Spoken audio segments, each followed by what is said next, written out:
الحلقات تحفظني بآيات من القرآن، هي الحلقات تملأني بحب المصطفى العدنان.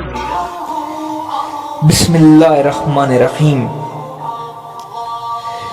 مصر میں زمانہ جاہلیت سے یہ دستور چلا آ رہا تھا کہ جب بھی دریائے نیل ٹھہر جاتا تو ایک حسین اور خوبصورت لڑکی کو قتل کر کے دریا کے حوالے کر دیا جاتا تو دریائے نیل پھر حسب معمول چل پڑتا.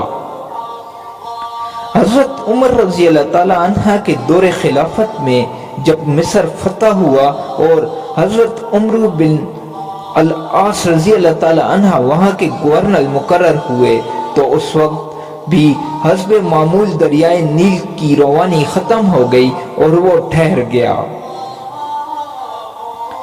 اس موقع پر حضرت عمرو بن العاص رضی اللہ تعالی عنہ سے لوگوں نے اس دستور کا ذکر کر کے اس کے مطابق عمل کی اجازت چاہی. حضرت عمرو بن العاص رضی اللہ تعالی عنہ نے فرمایا کہ یہ جاہلیت کی رسم ہے، ہم ایسا نہیں کریں گے، البتہ امیر المومنین حضرت عمر رضی اللہ تعالی عنہ سے میں مشورہ کروں گا. چنانچہ حضرت عمر رضی اللہ تعالی عنہ نے امیر المومنین کو خط لکھا اور اس واقعہ کی پوری تفصیل بیان کر کے مشورہ چاہا.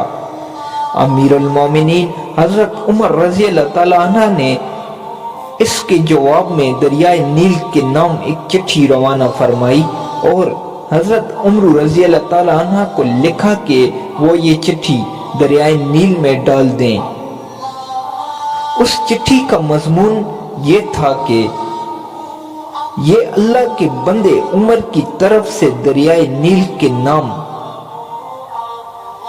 اما بعد اگر تو اے دریائے نیل اپنی طرف سے جاری ہوتا تھا تو مت جاری ہو، اور اگر اللہ واحد قہار نے تم کو جاری کیا تو ہم اسی سے سوال کرتے ہیں کہ وہ تجھے جاری کر دے.